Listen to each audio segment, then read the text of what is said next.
Welcome to Burning Platforms, our fortnightly look at the intersection of tech and politics, brought to you by Per Capita's Centre of the Public Square.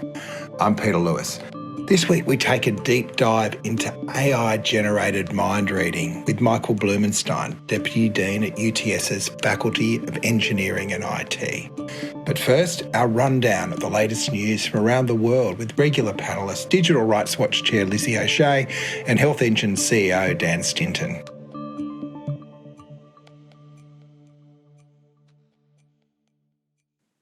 So joining us in the virtual town hall this evening are our regular panellists, Lizzie O'Shea, Chair of Digital Rights Watch. Hey, Lizzie.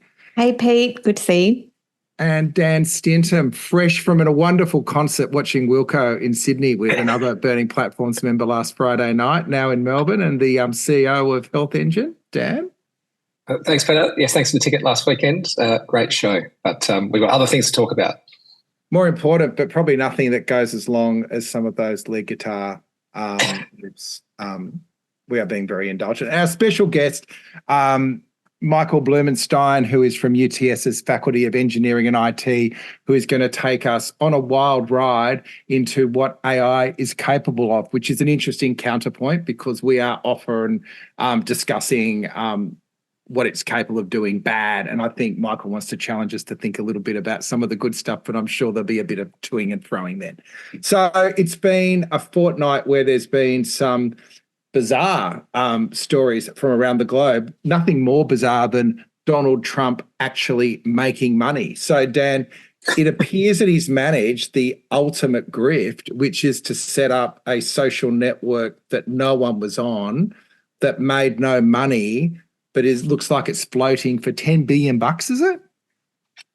Not quite that much, but it's a remarkable story. So let me back up a little bit and just bring everyone up to speed in case you haven't seen it. So Trump Media and Technology Group, which I guess is the company that owns True Social, and True Social, I mean, many people haven't heard of it, by the way. That's basically the social media company that Donald Trump set up when he was kicked off Facebook and Twitter a few years back. So they've just completed a merger with a company called Digital World Acquisition Corp as part of a SPAC or a special purpose acquisition.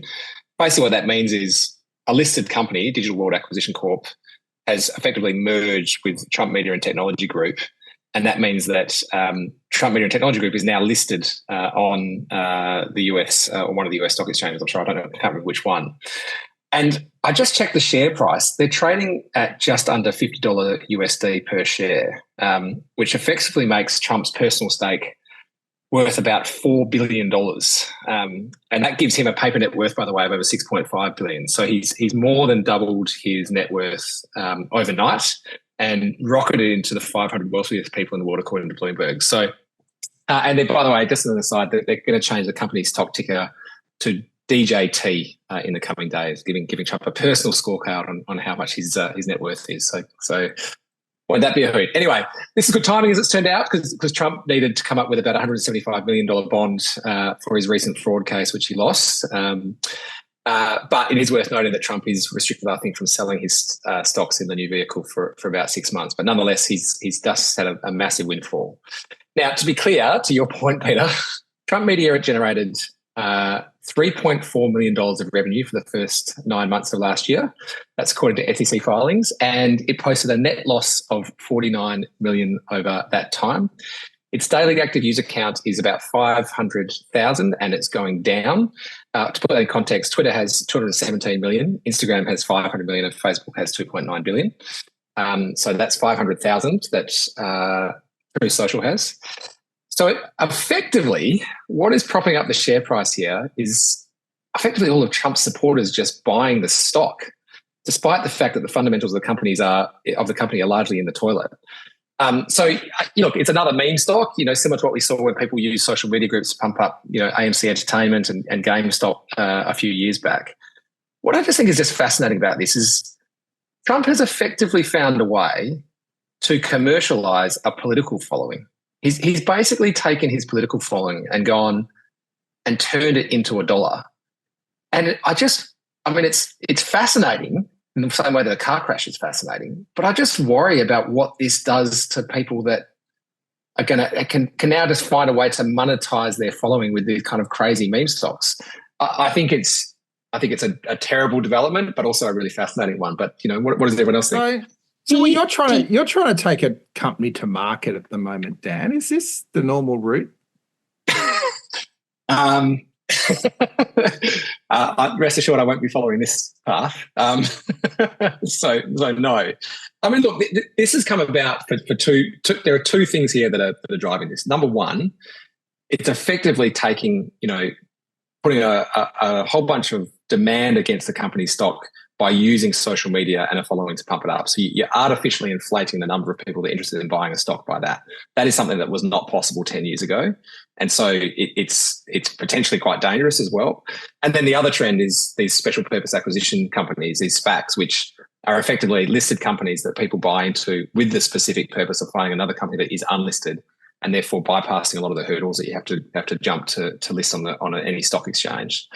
No, it's not the path that I intend to take Health Engine down, Peter, just for clarity. It wouldn't be the first company, though, that has sought to list or is listed with somewhat a dodgy process for getting there is the first thing I would say. But look, this seems extreme. Do you actually think, though, that anyone other than Trump is really capable of monetizing his political following in this way? Like, one of the things that occurs to me observing US politics at the moment is there's no one really that is in any way a rival to Donald Trump in the Republican Party, obviously. And there's a variety of reasons for that, but his capacity to monetize and to really align kind of financial success, even if it's spurious, with political gravitas, seems quite unique to him. And I do wonder whether he's certainly innovative, shall we say, or he's got a team of people who come up with interesting ways to make use of this particular moment.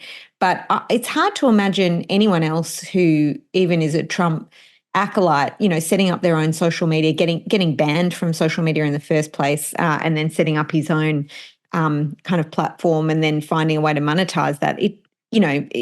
Or at the same time as selling like limited edition sneakers for the same purpose. Like he's nothing if not, entrepreneurial. But this is like selling sneakers that no one is wearing, and then you're floating the company even though no one's wearing your sneakers. Like there is no network. Like it's tiny.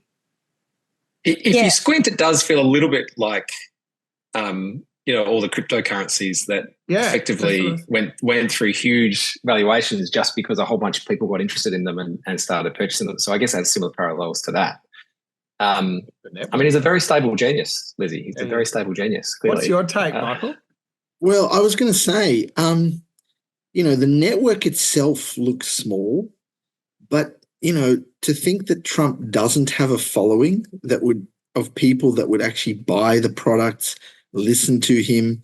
I think, I'm one of those people that has as many right-wing people on Twitter that I follow as I do left-wing. And I can tell you that if you look at both sides, there is a massive following.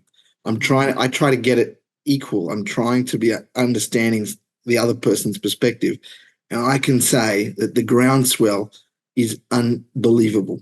Maybe you and I wouldn't do it, but they are there. The groundswell for Trump? For Trump memorabilia, Trump himself, talking to Trump, donating to Trump. The thing is he's got this weird pull over people, right? I mean, this person is a presidential candidate, a past star of a TV show that supposedly no one watched, but everyone seems to remember.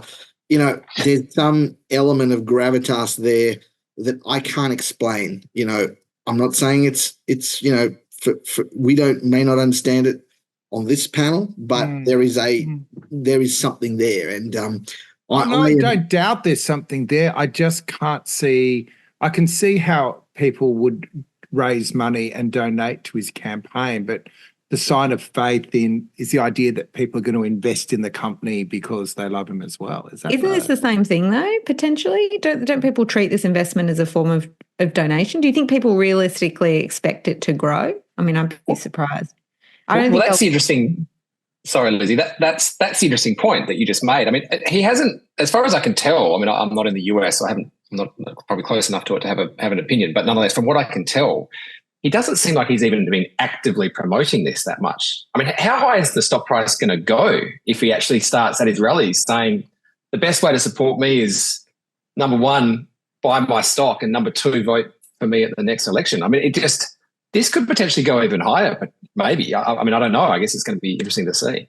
I think what's happening is that everyone's hung their shingle on this thing, which is a platform, but it's a platform that's not divorced from the person that it was made for, or that created it. And I think there is a problem with distinction between the platform and the person. And some people are treating it, I agree with Liz, like a device for donation.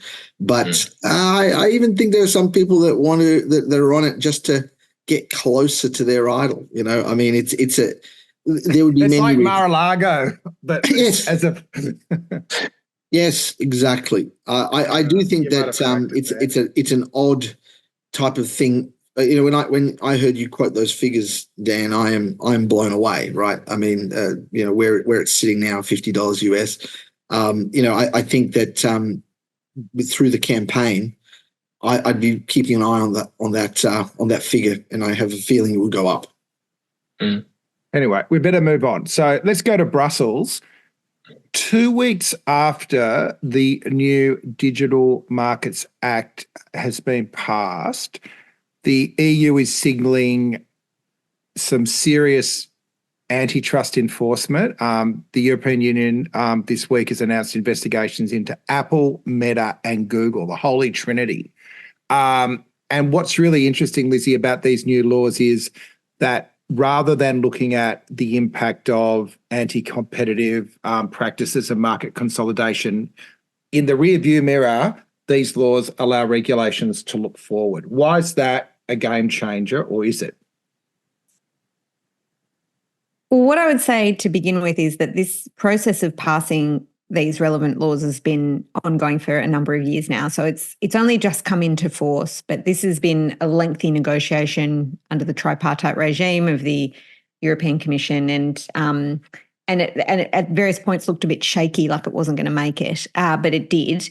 And the interesting thing is what it does is it establishes the capacity to designate certain companies as gatekeepers. I mean, there's a bunch of different regimes in the Act, but essentially that they have power over the relevant market and the service they provide. And it's sort of a range of different services. So Google's designated as a gatekeeper for search, for example, but also Apple and Google for app stores. And so there's all different ways in which you can be a gatekeeper, and your service that you provide might in fact be the subject of regulatory intent or, focus. And what has happened, of course, is that companies have been trying to actively figure out how to comply with these laws once they came into force. And almost as soon as they've come into force, once the proposals were released by these companies, the EC says, well, no, we're investigating because we don't think that's good enough.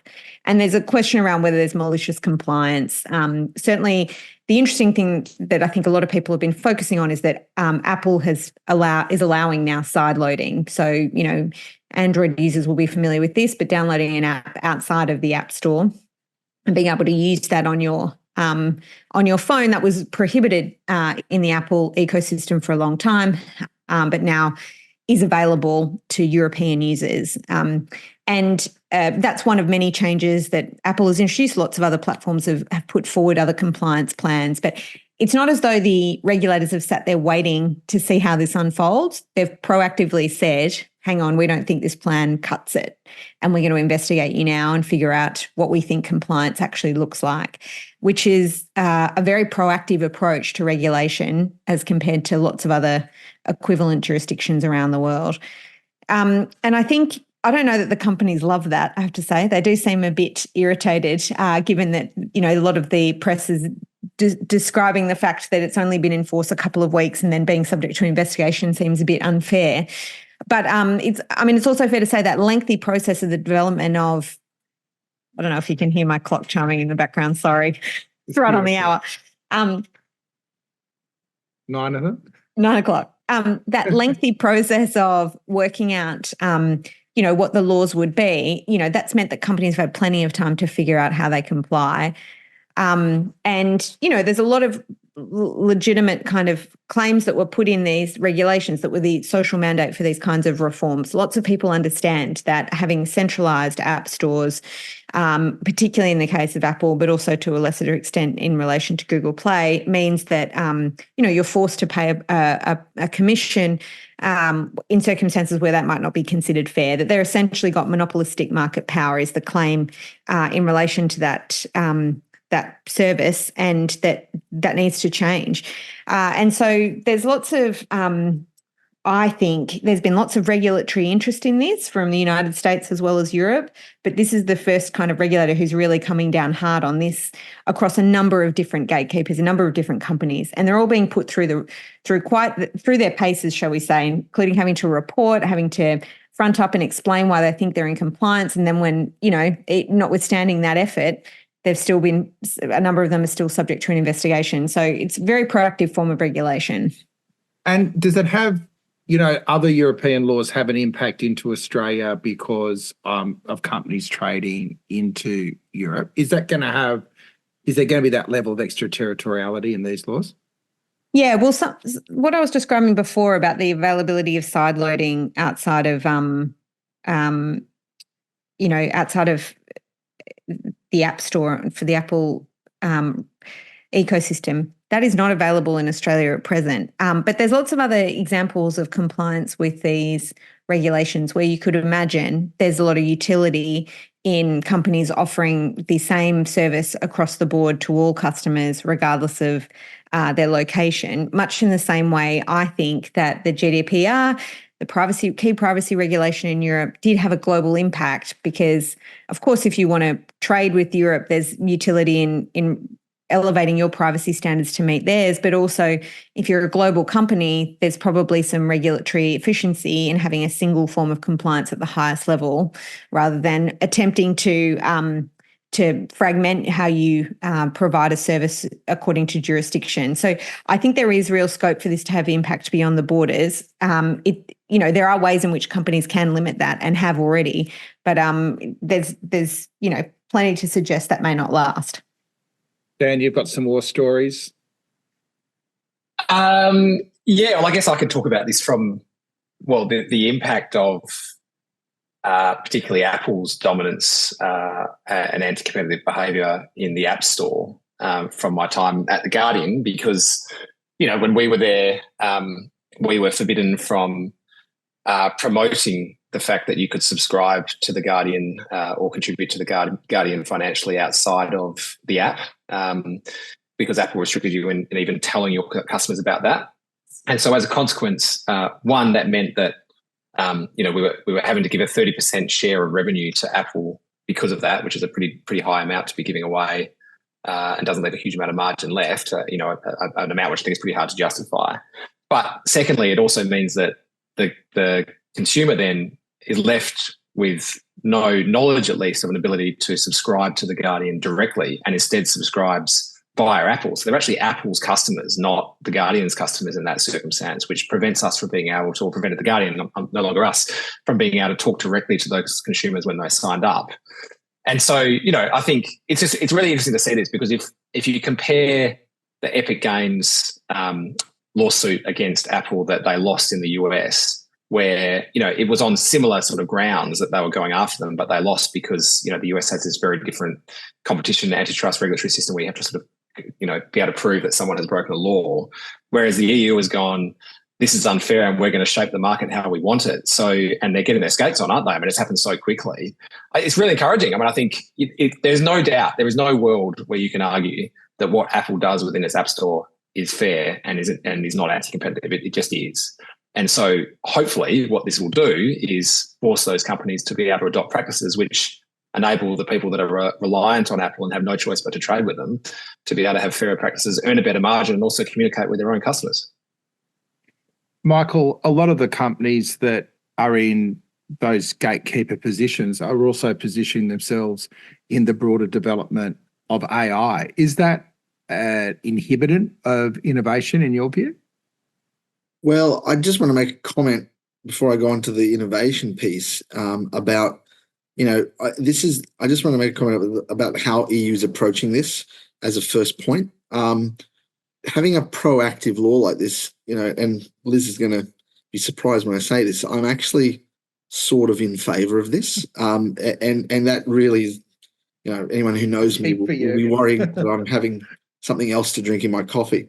But I have to say that this issue, I'm more interested in innovation being stifled as opposed to consumers being misled, hurt, or ripped off, right? So I think this approach is actually very sensible, and the fact that this is, I'm not a lawyer, so I don't know how many sort of retrospective versus forward-looking type approaches there have been. I know most things with regards to technology is usually retrospective, so I'm actually welcoming this, but that's more from a consumer, a business, a fair competitiveness piece. But from my perspective, the issue of the development of AI and restriction of the development of AI is actually separate from this particular issue.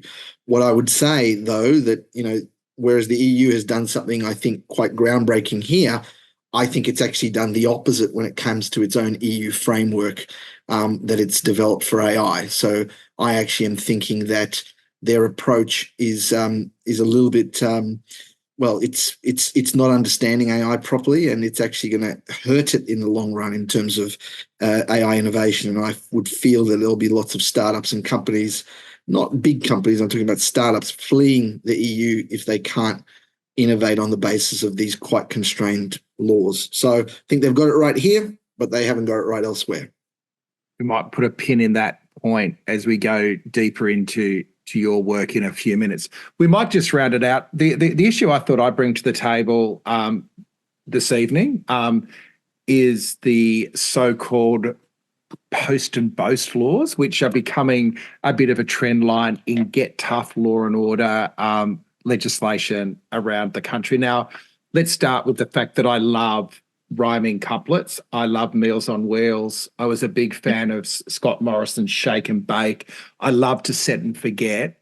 With Post and Boast, though, I've got some serious issues. Firstly, so the background of this is that there's a bit of a natural consequence, I think, of cost of living crisis and underfunding of services. There's parts of rural New South Wales and Queensland that are having youth crime waves, and a lot of the ways that manifests itself is in kids stealing cars or wilding it around the streets, and then who wouldn't video and place it on TikTok and share it around. Now this has become, so what they're doing is filming things that is already criminal and then posting it online. And part of the concern, and to declare, I'm doing work with the Aboriginal Legal Service here in New South Wales, who are just absolutely appalled by the New South Wales laws, where the Post and Boast isn't funny. It's going with a crackdown on bail laws, which will effectively reverse the presumption that young Indigenous kids will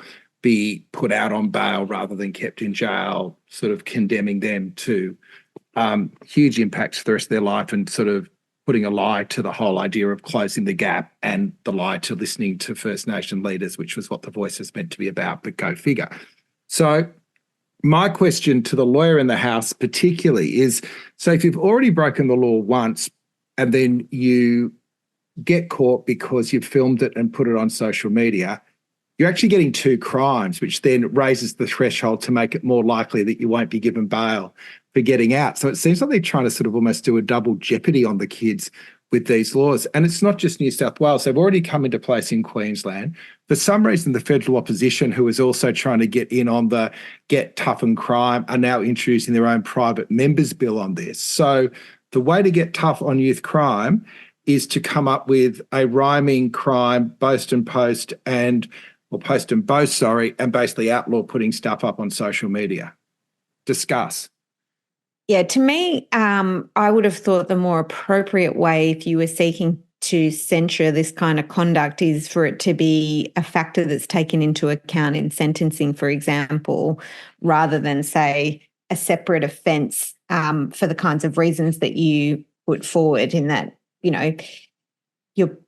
may be putting someone who's charged with an offence in a position where they're having to negotiate, for example, with the police around two offences for things like bail and the like, rather than one. So I accept. I think it's part of a kind of a move in the wrong direction in terms of tackling youth crime. I do wonder what the evidence base is here to suggest that the criminalisation of this conduct has any impact on the phenomenon itself. To me, that seems pretty preposterous, or certainly there's not evidence put forward that it would have an impact. I think to the extent that policymakers are concerned about youth crime, there's a big range of evidence and considered thought about what are the causes and what we might be able to do to address it that don't involve these kinds of knee-jerk responses that tick all the politicians' boxes in terms of getting on the front page of a Murdoch newspaper and looking like you're taking action,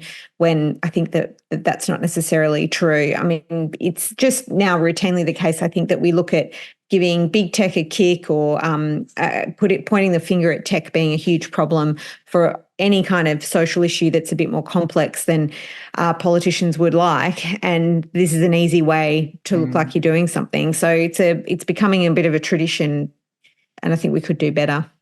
That said, if it was a general crime against posting and boasting, I reckon I'd be all for it, because we get rid of influencers. That might be a bit hardline. Dan, any take on this? A question firstly, is there any evidence that this has resulted in an increase in crime though? Like, is it actually fueling more crime? No, the trend, if you like.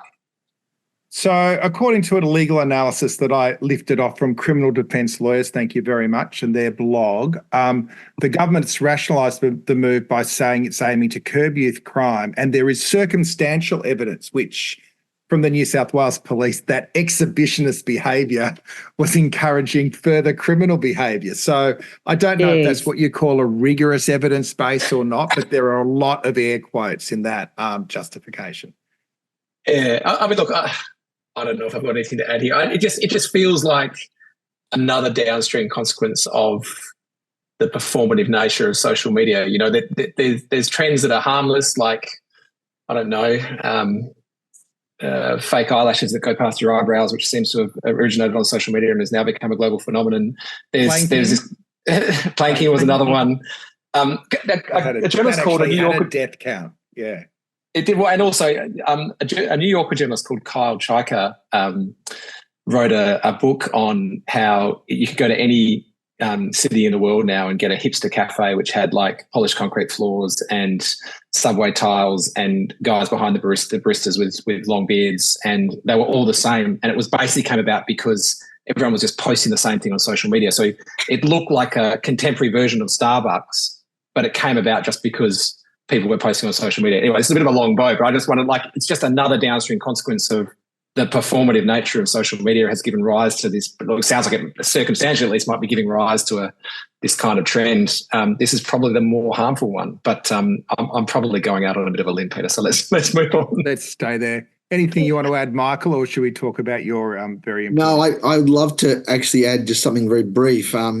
Look, I think I can just comment on it from the Queensland context, where this sort of approach to double jeopardy, whatever you want to call it, originated. I think I will say that, you know, there are people in Queensland, families who are genuinely scared, you know, of the increase in crime. It is actually scary to individual people in neighbourhoods that traditionally have not experienced such things.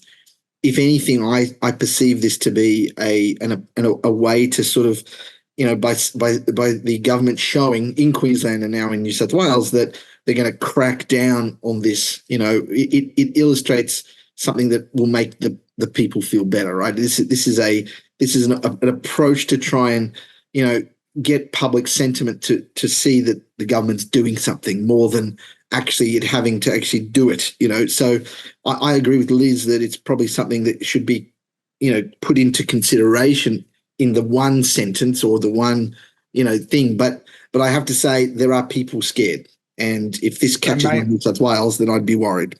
Guys, So I don't maybe want to offer legal advice on criminal matters, but you were talking about Please double don't. jeopardy which is a different. I know. That's only from watching crime shows. Yeah, I same. think the official terminology is double whammy, like Yeah. it's 2 offences. As Liz, I knew double you'd pick me jeopardy. up on this. I knew it. I just said it, and I thought to myself, boy, I've made a But I'm mistake. sure Glenn Close was in a movie or something, so it must be right. But my final retort there was going to be to Michael. Maybe it's the politicians who are actually posting and boasting through all this. And Yeah. anyway, on that note, let's go into the deep dive. Now, normally our guests, they're lovely people, but they tend to see the world like us through fairly doomful coloured glasses, if doomful is a colour. Lizzie recommended we get you on, Michael, after spending some time with you at a conference in Brisbane. I don't know if you want to do the intro, Lizzie, because obviously Michael had an impact on you, but you pitched me as the pro AI guy. So I reckon that's a good place to start. But Lizzie, tell me a little bit, you do the intro and then we'll let Michael talk a bit about his journey on how he's got to be the pro AI guy. Sure. So I met Michael recently when we were both in Brisbane at the World Science Festival, and we were talking about neurotechnology, which is an interesting topic. It's a focus now. The Australian Human Rights Commission just put out a report on neurotechnology.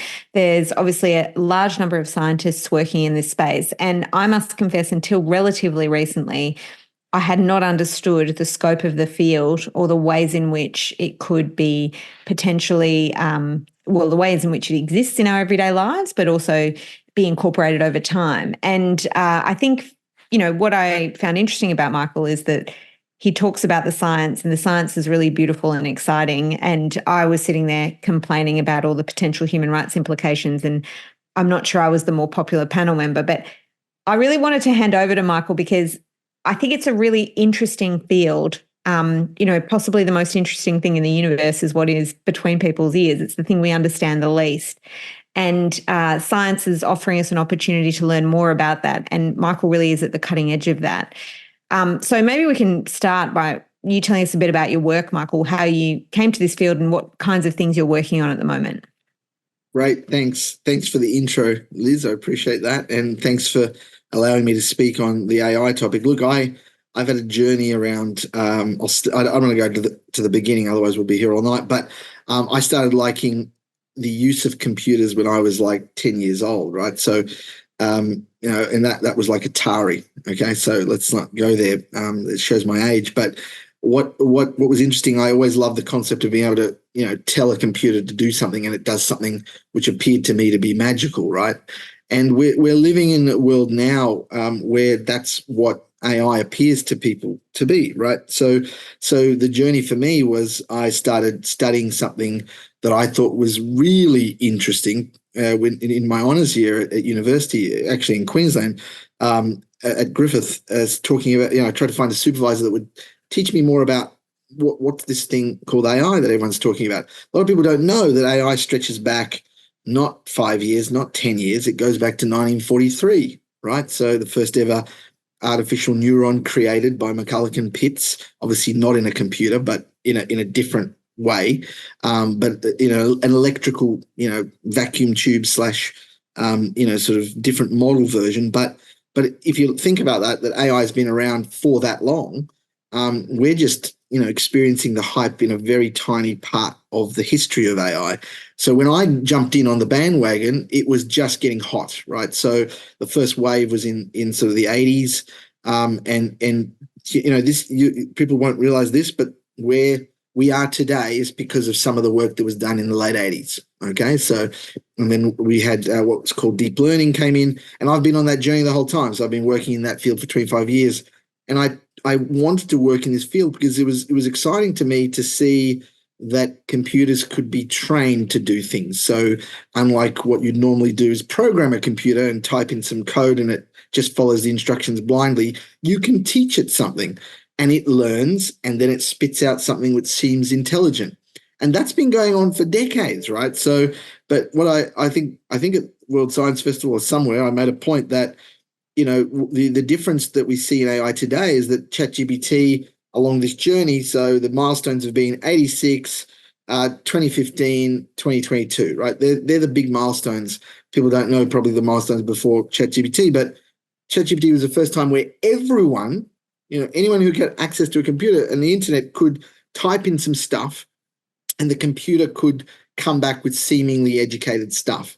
And I've been experiencing that from the beginning when I started doing AI 25 years ago, but it wasn't accessible to everyone. I had to program them by hand. I had to write the code. I couldn't download an app and just run it.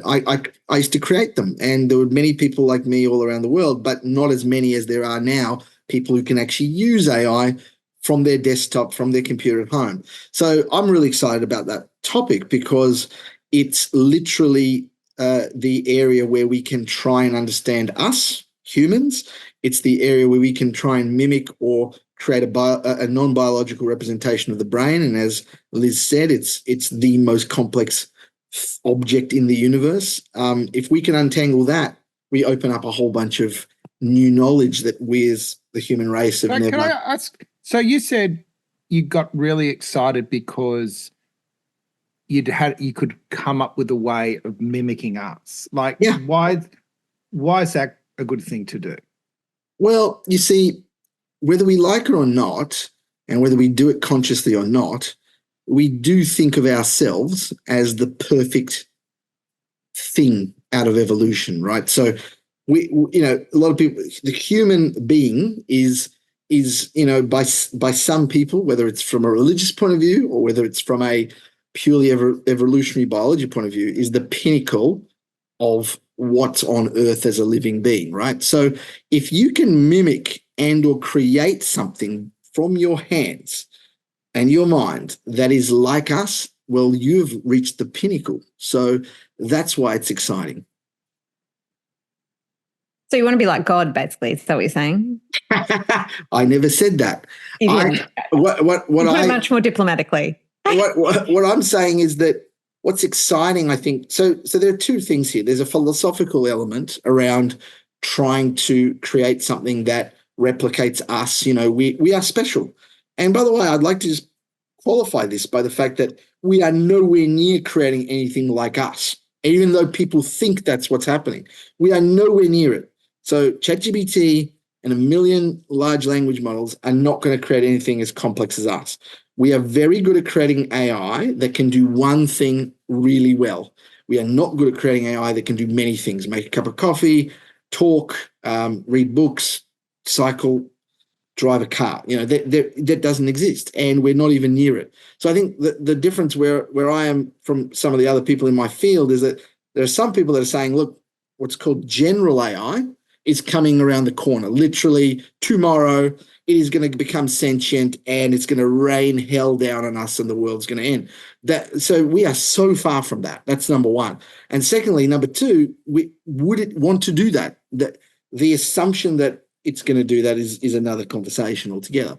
So there's two. That's the philosophical element. But from a scientific point of view, as you pointed out, Liz, it's really amazing the amount of knowledge in math, in computer science, in biology that's come about to even get us to this point. So a lot of the people who are doing the early AI, they were either biologists interested in AI, or computer science, or computer scientists interested in biology, or just computer scientists that wanted to build things that could learn seemingly as if they were learning the environment. So it's probably one of the nicest assemblages of scientific outcomes in recent history. What else has actually brought people to such a level of excitement, fear, and awe in relation to what it can do next? People are saying, oh, it's going to increase productivity at work. Oh, great! It can detect melanoma and microcalcifications in breast tissue. It can help with health issues. It can even help in computing complex models for climate change, and actually helping the big, hairy problems of on the globe of our age, right? So if you look at it from that perspective, well, there's got to be positives in that, and that's the area I'm coming from. Talk to us about the mind reading, though, because I was not even aware that this was a thing. So yeah, you're working on AI that can read my mind, or just minds in general? Yeah. So the mind reading stuff is so my sort of position in the university. I'm the deputy dean, and I'm also in the engineering faculty. I'm also a member of what's called the Australian Artificial Intelligence Institute, and there is, so within that, I'm a member of that institute, and we have people working with us that do work.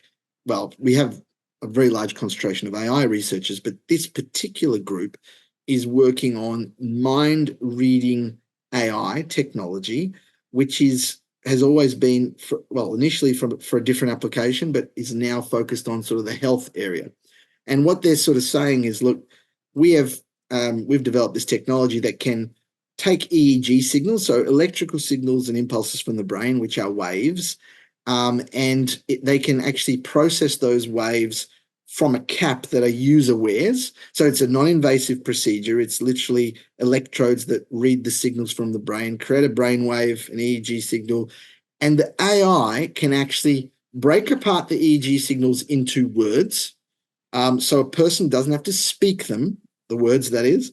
They can think the words, and there are experiments being done to see whether this could apply to people who have been affected by paralysis, who are unable to speak, have had accidents, and allow them to interface with a computer through thought. So I suppose we've already got eye reading, but this is one level. Yeah. So one way of doing it is doing it with eye tracking or eye gaze, and another way. So this work at UTS is actually work that we've done that doesn't require an eye tracker at all, right? So you can sit there in a chair with the cap. It has to be a trained piece of, like, the kit, the AI sits behind it has to have been trained with people's EEG signals, but essentially the person does not have to move their eyes, does not have to do anything. They just have to think the words they want to communicate, and they will come up on screen. So that's... What if you're having bad thoughts? Well, that's a very good question. Michael will know. That's the answer. That's right. The first thing is, we want them to say something like, please make me a cappuccino, and then all of a sudden someone says, I would like to steal a cookie from the cookie jar or something. So look, this is the issue, right? If that's as far as it goes, Michael, then I think we can leave it. Unfortunately, I think it's going to be a lot more than... I reckon some people have cookies from the cookie jar. The cookie. I purposely chose that example because I knew you guys would like it, So, but what's funny is that, people who have, we don't know who could use this. It could be people with extreme form of paralysis. It could be people that have, but the reality is that there is a level of concentration required, right? So if you want to communicate, you have to, think it in a very explicit way. But it is true, you could get some static in the thoughts, and it could jumble. Can I ask you, Michael? Sorry, Dan, I'll let you ask in one sec. But you just riffing on the point that you made then, you said you had to train the AI in people's signals. Yeah. And then that could then be applied to thoughts they had subsequently for translation purposes. But do you know whether we kind of all think in a slightly similar manner, or is it, do you have any insights at this stage at least? Yeah. To what degree there's more generalized learning that the machine can use? Or I sort of always assumed our brains all work slightly differently, but I think because language is also like a social thing where each word you associate with has maybe firing different neurons based on your life experience. Do you have any insight on that at this stage in the research? I do. And what I can tell you is there is variation between people. And this is where the interesting part comes, because a lot of people think, well, the interesting part's the AI actually, but it's actually the processing of the EEG data. And what has been found, and keep in mind that getting this data is really difficult. In a university setting, it requires, ethics clearance, and it requires a lot of thought around how to do the experiments and so forth. But, so the one of the experiments only had 29 exemplars to work off. But one thing that was common, and it's interesting because different people do this differently across the world, but ours is the first one that doesn't require like a heavy MRI or some big piece of equipment. But the EEGs do vary between people, but they don't vary enough for us not to be able to detect commonality in the words. So, for example, the front-end AI piece, so there's multiple AI elements in the pipeline. The first element tries to decode And what it does is it actually tries to normalize all the EEG signals so the variance is taken out and it only keeps the commonalities. And believe it or not, you can reduce words to common thoughts. So that's fascinating to me. This is fascinating to me as a non-biologist, non-medical person. I think that's incredible. So, Michael, that does sound incredible. And I was just at a conference today, actually. Healthcare is my world now, where a lot of people were talking about some of the things that they're training some of these different AI bots, I guess, to be able to do. And I think the potential for rapidly speeding up cures and diagnosis of problems and those sort of things is going to be an unbelievably good thing for humanity and for the world. I guess the part of it, though, where I'm troubled, and by the way, just one other point, I agree with you, by the way, on how close we are to AGI, whatever that means. And I think that I'm less concerned about that being the end of humanity as I am about just the consequences in the here and now of AI being used for nefarious ends, which we can get to. But probably the thing that troubles me the most, because I just don't know how to think about it, is I read an article in Rolling Stone magazine recently about an AI model called Suno, I think it was, or Sunai, I think it was. And it basically is a tool that was available to everybody who was prepared to pay for the subscription, or I think there was some free ones. I was playing with it last night. And you could basically just describe the music that you want this AI to create, and it creates a song for you. Now, I had played with this I went down to rabbit hole for about 2 hours last night, and the first parts of me generating, like the songs that I generated, were absolutely terrible. But by the end of 2 hours of learning how to sort of talk to the AI, I was producing songs which I don't reckon anyone would be able to tell were generated by an AI, and they sounded. You were on stage at the Enmore. Yeah. Yeah, Peter, you and I mean, this is, I guess, where I was troubled, because I was actually thinking about this, Peter. So you and I watched Wilco at the Enmore last Friday night, right? Like, how do you go and see this band? Like, what is this performance going to be? And it really troubles me, because it takes away all of the humanity that kind of makes music great. And I just where do you sit with that? Is this just a net good for the world, and who cares whether a machine's making it or a human's making it, or what's your take on it? Yeah, look, I am one of those guys, and again, maybe it's going to sound surprising to this audience, that I like the original vinyl, right? I mean, I am. You're amongst friends.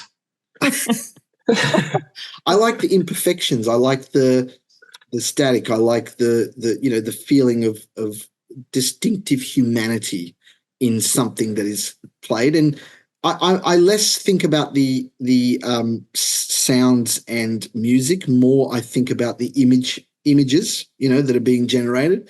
And I look at the images generated by AI and I go, I can tell that's an AI, right? Now, one day we might not be able to tell, right? One day we might, yeah, go on. Can I just interrupt on that point? Because this is what was interesting about last night's little experiment, this rabbit hole I went down, is that at first the music came back just too slick, and I ended up giving it prompts that were introduce some crackle or make this a bit more lo-fi. Yeah. And it was that sort of imperfections, which were still generated by a machine, right? Yeah. But that was what ended up making it sound more authentic and making it sound more believable. So I don't know if I share your optimism.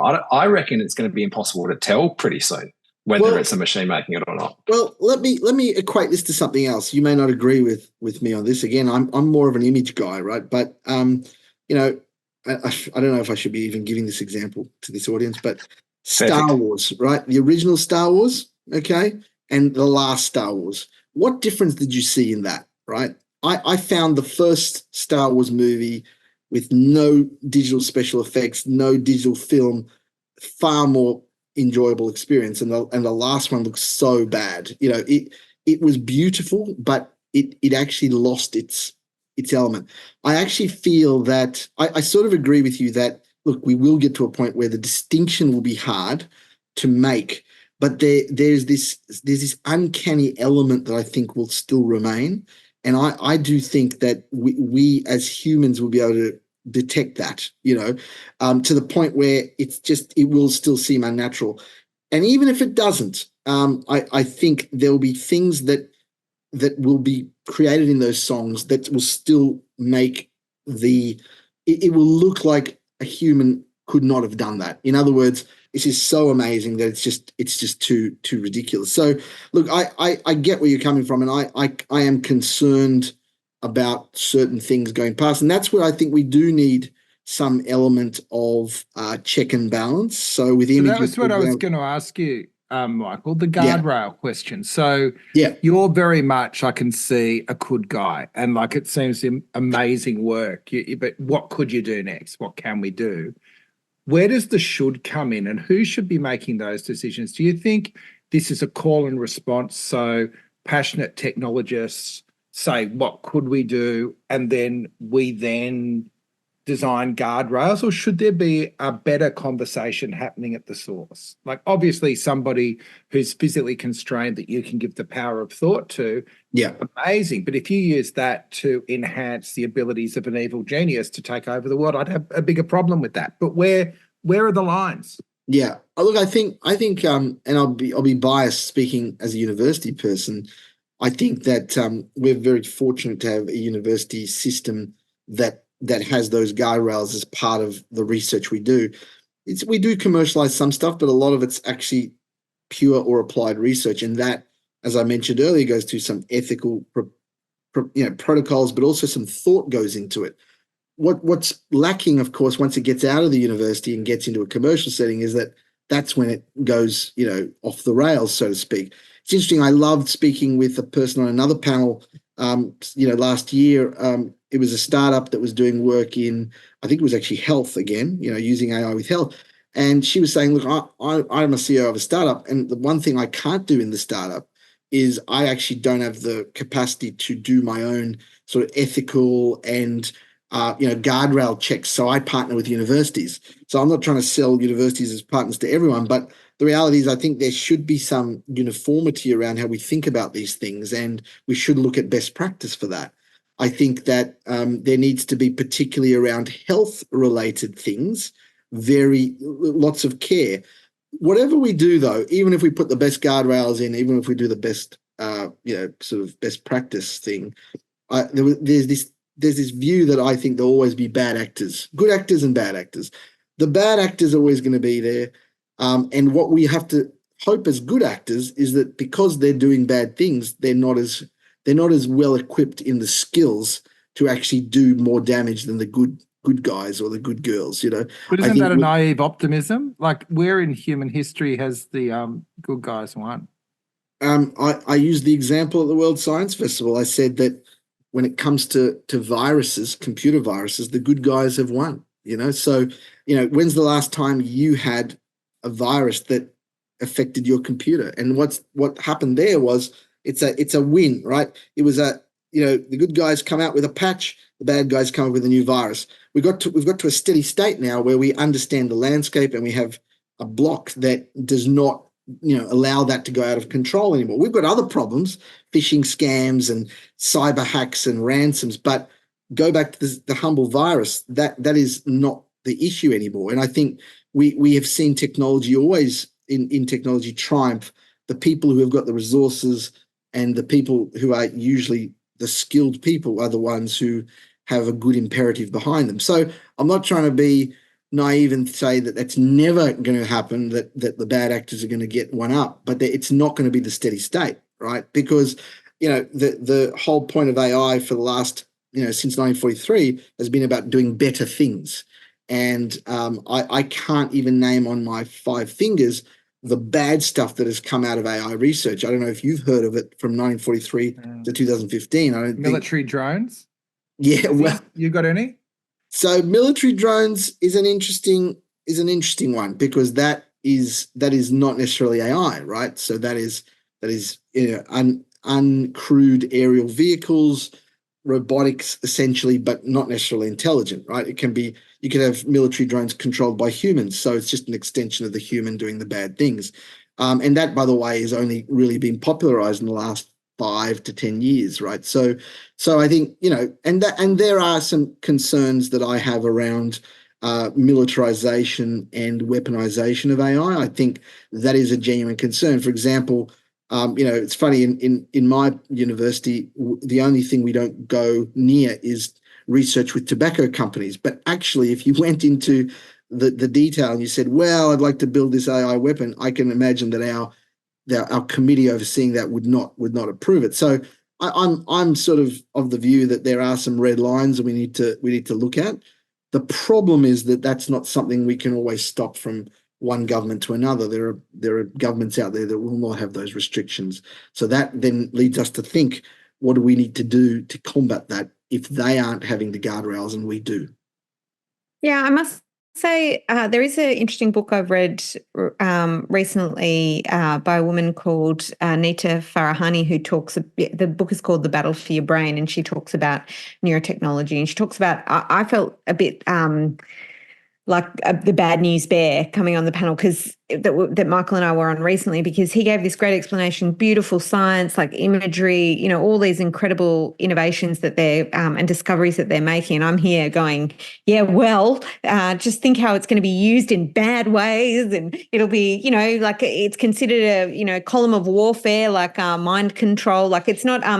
And I was listing all the different things that she talks about in her book about negative applications of this technology, and they're not insignificant, and the potential is pretty serious. And her answer is, I'm not sure, I don't mean to undermine it, but there's an element of somewhat uncompelling about this, but the development of a robust set of human rights around this, which I think is the only answer in many ways, including developing the concept to a greater degree than has been done before of freedom of thought, because generally as a human right, that's been considered to be associated with practicing religion, for example, but quite clearly now we've got a situation where cognitive liberty has to be kind of articulated and defended as a right, that you need to be able to have freedom from surveillance in your brain, but also freedom from compulsion. And that until we start talking about rights in this way, we're not going to have that countervailing power or that articulation of alternatives to negative applications of the technology. So I don't mean to let Michael off the hook, shall we say, but I do think it's sort of on us to kind of compel scientists to think about this stuff, to compel regulators and, inform the public square about how the applications of this technology might be negative, but how we can create counterweight to that and what it might look like. What things are the red lines? Well, this is the time to have the discussion. I do fundamentally agree with that. And while scientists, I think, have to be in the discussion, and engineers and the like, I also think it's got to be cross-disciplinary, and we've got to start recruiting others to these conversations rather than see it as a niche science issue, I suppose, is one way to put it. Yeah, I agree with you, Liz, actually.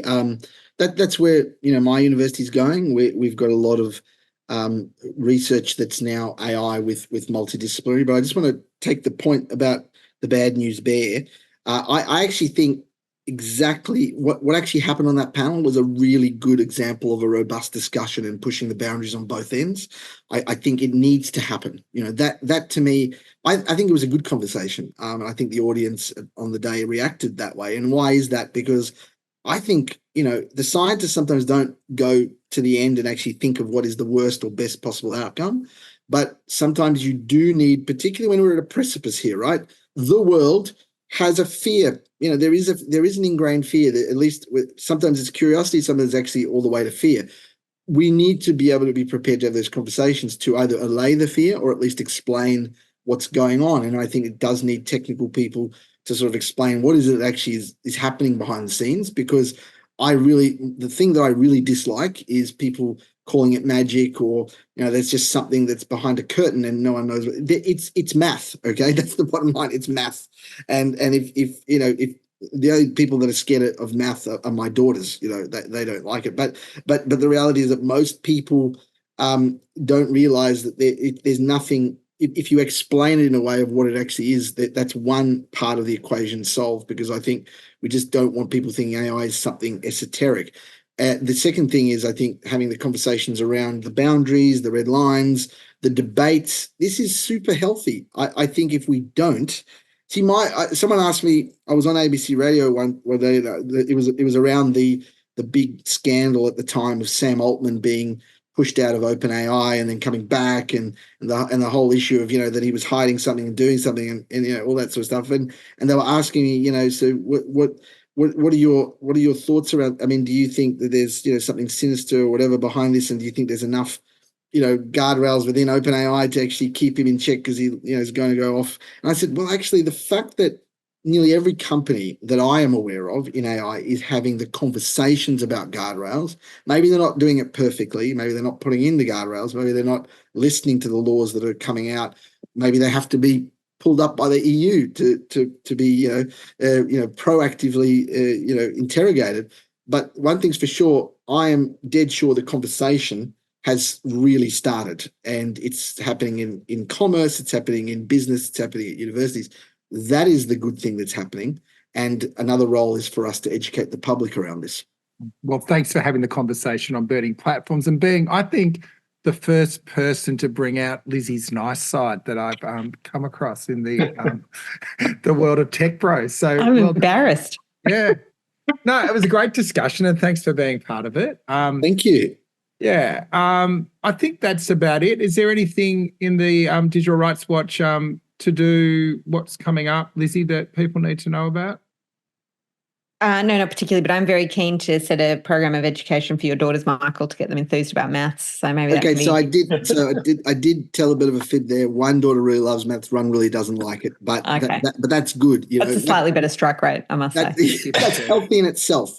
Actually, one of my daughters says it's her top subject, but the other one is petrified. So, yeah, look, to each their own. But look, it's been a great conversation. I've loved being on the show. So thank you for having me. Thanks for being part of Burning Platforms, and we'll be back in a fortnight's time. Cheers, everyone. See you later. Thanks, guys. Thanks, Michael.